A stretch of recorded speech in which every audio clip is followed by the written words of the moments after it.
Hello everyone, welcome you all in my YouTube channel unique aviation. आज की video में हम स्टार्ट करने जा रहे हैं B1 और B2 का सबसे बड़े मॉड्यूल्स यानी मॉड्यूल 11 और मॉड्यूल 13 एक साथ चालू करने वाले हैं। बहुत सारे लोगों के मन में सवाल आ रहा होगा कि हम इसको साथ में क्यों चालू कर रहे हैं, और बहुत सारे लोग इसको समझ गए होंगे। इसलिए हम दोनों को एक साथ लेकर के चल रहे हैं मॉड्यूल 11 और 13, क्योंकि इसमें जो चैप्टर्स हैं वो एग्जैक्टली सेम है। खाली दो चैप्टर्स को अगर आप छोड़ दीजिए तो बाकी चैप्टर्स एग्जैक्टली सेम है। तो अगर हम एक साथ लेकर के चलेंगे, क्योंकि ये बहुत बड़े मॉड्यूल है, दोनों ही मॉड्यूल 11 भी बहुत बड़ा है और मॉड्यूल 13 भी बहुत बड़ा है, तो अगर हम इनको साथ में लेके चलेंगे तो जो डुप्लीकेशन डेटा है ना, जो 11 में भी है और जो 13 में है, वो एक साथ मिल जाएगी। तो बहुत सारे लोगों को बहुत ज्यादा हेल्प हो जाएगी, इसलिए हम इन दोनों को एक साथ पढ़ रहे हैं। तो सबसे पहले इस वीडियो में हम बेसिक जानने वाले हैं कि इन दोनों मॉड्यूल्स में हम पढ़ेंगे क्या क्या चीज, ठीक है। तो उसके लिए मैं आपको पहले बता देता हूं कि जो मॉड्यूल 11 है वो है turbine aircraft structure and system, और यहीं पर मॉड्यूल 13 अगर आप देखेंगे तो वह है एयरक्राफ्ट स्ट्रक्चर्स एंड सिस्टम्स, ठीक है। तो यानी कि डिफरेंस ज्यादा कुछ नहीं है। आप अगर नाम में भी देखेंगे तो नाम भी सेम है, क्योंकि मॉड्यूल 11 सिर्फ B1 के लिए है, यानी B1 के बंदे जो एयर फ्रेम और एयर स्ट्रक्चर पर काम करते हैं उनके लिए है। इस वजह से अगर आप देखेंगे तो इनका नाम जो है एयरप्लेन टरबाइन करके रखा गया है। जबकि अगर आप B2 वाला देखेंगे तो क्योंकि B2 के जो लोग होते हैं वो कॉमनली काम करते हैं एयरक्राफ्ट के हर एक पार्ट जहां पर भी एवियोनिक्स इन्वॉल्व होता है, इसलिए वहां पर कोई स्पेसिफिक नाम ना दे करके डायरेक्ट एयरक्राफ्ट स्ट्रक्चर और सिस्टम दे दिया, ठीक है। जो सबसे पहले दोनों ही आप मॉड्यूल्स में देखेंगे तो सबसे पहले हम पढ़ेंगे थ्योरी ऑफ फ्लाइट, यानी कि जो हमारा मॉड्यूल 8 था उसका एक समरी पढ़ेंगे कि आखिर एयरक्राफ्ट उड़ता कैसे है, एयरक्राफ्ट में कौन कौन सी चीजें इन्वॉल्व होती हैं जो उसको फ्लाइट में रिस्पॉन्सिबल होती हैं। ये सारी चीजें हम पहले चैप्टर में पढ़ेंगे, दोनों ही मॉड्यूल के लिए कॉमन है। फिर हम पढ़ेंगे हाई स्पीड फ्लाइट, यानी कि जब एयरक्राफ्ट हाई स्पीड फ्लाइट करता है, यानी जब वो मैक्स में फ्लाई करने लग जाता है, तो उस टाइम पर किन किन चीजों का ध्यान रखना चाहिए और क्या क्या ऐसी चीजें हैं जो एयरक्राफ्ट के स्ट्रक्चर, एयरक्राफ्ट के सिस्टम में, एयरक्राफ्ट के अगर आप 13 में पढ़ेंगे तो एवियोनिक सिस्टम पर उसका क्या क्या इफेक्ट होता है और उसको कैसे एक साथ लेकर के चलना चाहिए, ठीक है। फिर उसके बाद अगर आप मॉड्यूल 11 में आएंगे तो वहां पर आपको सारे एयरक्राफ्ट स्ट्रक्चर्स पढ़ाए जाएंगे कि मतलब फ्यूजलाज क्या होता है, उसके सारे के सारे इंटीग्रेटेड पार्ट कौन से होते हैं, वो कैसे बनाया जाता है, कितने प्रकार का होता है, विंग्स क्या होता है, उससे उसका क्या काम होता है, उसको कैसे बनाया जाता है, आपके स्टेबलाइजर्स क्या होते हैं, आपके फ्लाइट कंट्रोल्स क्या होते हैं, उनकी डिजाइनिंग कैसे की जाती है, ये सारी चीजें आप पढ़ेंगे। वहीं पर मॉड्यूल 13 में आप आएंगे तो ये तो पढ़ना ही पढ़ना है, इसके साथ साथ आप ऑटो फ्लाइट भी पढ़ेंगे, यानी जिसको हम ऑटो पायलट बोलते हैं, वो ऑटो फ्लाइट का एक छोटा सा हिस्सा है, ठीक है। तो हम क्या करेंगे, इस पूरे ऑटो फ्लाइट का भी पढ़ेंगे कि एयरक्राफ्ट का ऑटोमाइजेशन कैसे हुआ है, कि वो अपने आप कैसे उड़ सकता है, इस चीज के बारे में पढ़ेंगे। फिर मॉड्यूल 13 में हम पढ़ेंगे कम्युनिकेशन एंड नेविगेशन, यानी एयरक्राफ्ट जो है वो एक जगह से दूसरी जगह फ्लाई करके चला जाता है, कोई प्रॉब्लम नहीं होती, उसको रास्ता कैसे पता चलता है। आपकी तरह गूगल मैप्स तो होता नहीं उनके पास, तो उनका नेविगेशन इसको बोलते हैं कि एक जगह से दूसरी जगह अपने डेस्टिनेशन तक सही तरीके से पहुंचना इस नेविगेशन। और उनका कम्युनिकेशन कैसे होता है, यानी वो अपने एयरक्राफ्ट में बैठ करके देखो आप दूसरे एयरक्राफ्ट से बात कर सकते हैं, एटीसी से बात कर सकते हैं, ग्राउंड पे बात कर सकते हैं, तो ये कैसे कर सकते हैं, इस चीज को हम पढ़ेंगे कम्युनिकेशन में, और कैसे जाते हैं उसको पढ़ते हैं नेविगेशन में।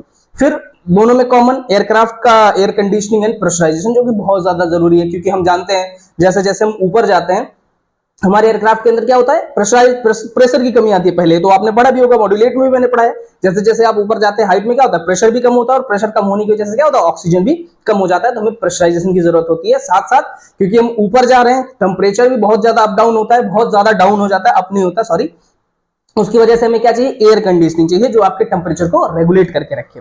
फिर हम पढ़ेंगे सेफ्टी और वार्निंग डिवाइसेस, यानी ऐसे कौन कौन से डिवाइसेस है जिनका यूज किया जाता है ताकि एयरक्राफ्ट को सेफ रखा जा सके और एयरक्राफ्ट को टाइम टू टाइम वार्निंग दिया जाए अगर कोई भी गड़बड़ी या प्रॉब्लम आए। फिर हम पढ़ेंगे इंस्ट्रूमेंट सिस्टम, ये दोनों के लिए है, ठीक है। ऐसा नहीं है कि आप B1 के हैं तो आप इसको नहीं पढ़ेंगे, आपको ये पढ़ना पड़ेगा, ठीक है। इंस्ट्रूमेंट सिस्टम में आप क्या पढ़ेंगे कि भाई एयरक्राफ्ट के अंदर कौन कौन से इंस्ट्रूमेंट का यूज किया जाता है उसको एडवांस और ज्यादा वो बनाने के लिए। जैसे कि फॉर एग्जांपल आप पढ़ेंगे पिटोट स्टैटिक सिस्टम्स क्या होते हैं, जिसको हम एयर डेटा सोर्सेज बोलते हैं, एयर डेटा पैरामीटर्स बोलते हैं, उनको भी पढ़ेंगे। फिर हमारे एयर स्पीड इंडिकेटर्स हो गए, वर्टिकल स्पीड इंडिकेटर, जितने भी इंडिकेटर्स वगैरह लगाए जाते हैं वो पढ़ेंगे। डिजिटल जो हमारा आजकल कॉकपिट आ गया है, ग्लास कॉकपिट का जो कॉन्सेप्ट आ गया वो पढ़ेंगे।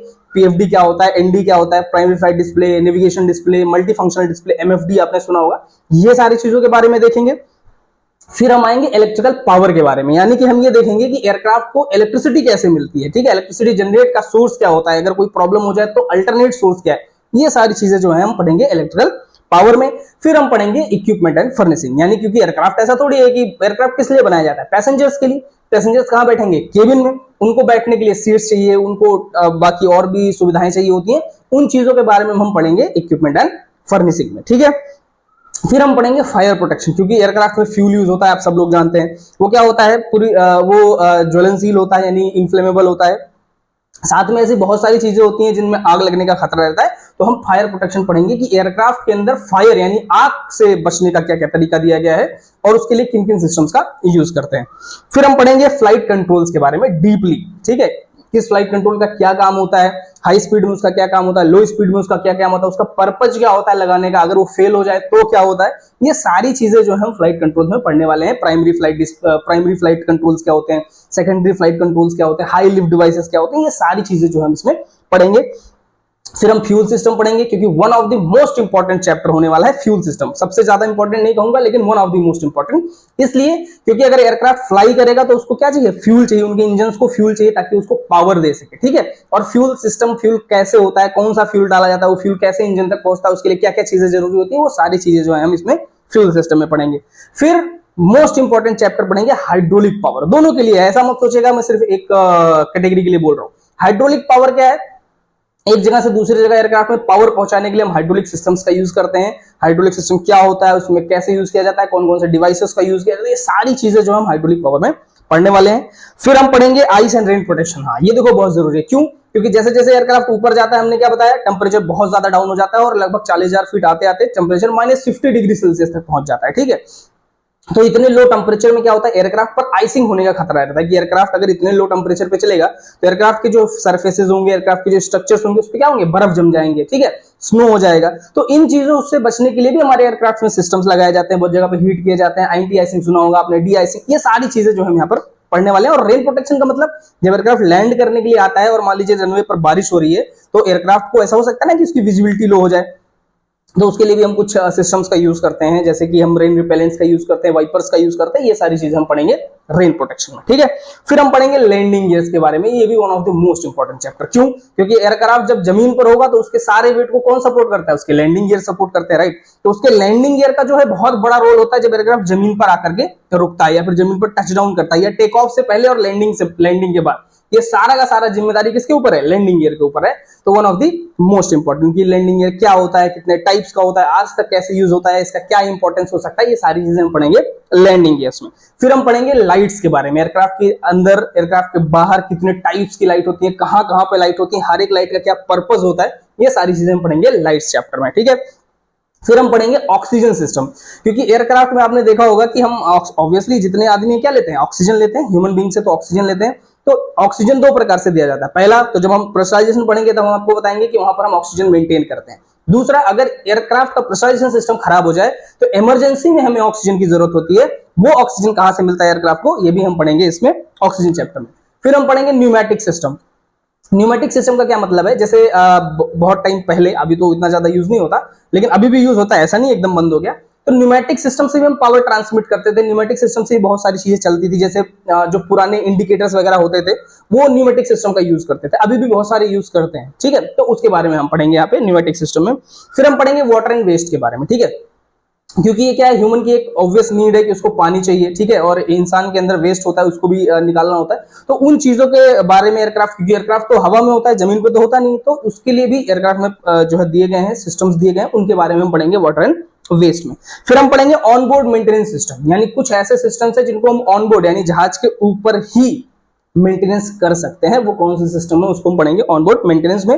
फिर हम पढ़ेंगे केबिन सिस्टम, ठीक है, केबिन यानी एयरक्राफ्ट का वो हिस्सा जहां पर पैसेंजर्स बैठते हैं, उसमें किन चीजों की जरूरत होती है, उनमें किन चीजों का ध्यान रखना चाहिए, उनमें क्या क्या चीजें आती हैं, सारी चीजें हम पढ़ेंगे केबिन सिस्टम में।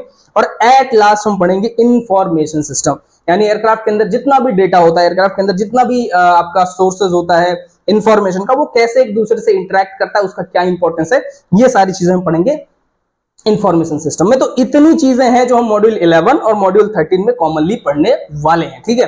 तो अगर आप इसमें इंटरेस्टेड है, और ये सबसे अच्छी बात क्या है, इसमें हम एयरक्राफ्ट के एक्चुअल एयरक्राफ्ट के बारे में पढ़ेंगे, ठीक है। जैसे अगर आप देखोगे ना, मॉड्यूल 7 चल रहा था, मॉड्यूल 8 चल रहा था, मॉड्यूल 9 चल रहा है, तो वो बड़ा कॉन्सेप्चुअल थ्योरी लगता है, ऐसा लगता है जैसे जनरल चीजें चल रही हैं, ठीक है। लेकिन जब मॉड्यूल 8 आप पढ़ रहे होगे तो उस टाइम पर आपको क्या लगा होगा कि हाँ, कुछ तो जहाज से रिलेटेड हम पढ़ रहे हैं। जब आप मॉड्यूल 11 और 13 पढ़ोगे तो आपको ऐसा लगेगा आप जहाज पर ही हो, क्योंकि इसमें हर चीज जहाज के बारे में ही, हर चीज एयरक्राफ्ट के बारे में ही पढ़ाया जाएगा। तो आपको बहुत ज्यादा मजा आएगा इसको पढ़ने में, अगर आप इसको ध्यान से पढ़ोगे। ठीक है, तो ये एक क्या था, एक बेसिक इन्फॉर्मेशन वाली वीडियो था कि हम क्या पढ़ने वाले हैं। अब नेक्स्ट वीडियो से हम बताएंगे कि हम एक्चुअल में क्या क्या पढ़ेंगे। जैसा मैंने बताया, एक एक करके हम स्टार्ट करेंगे और एक एक करके आगे बढ़ेंगे। तो अगर आपको वीडियो पसंद आई हो तो प्लीज वीडियो को लाइक कर दीजिए, ढेर सारे लोगों को शेयर कर दीजिए ताकि बहुत सारे लोग इससे जुड़ सकें।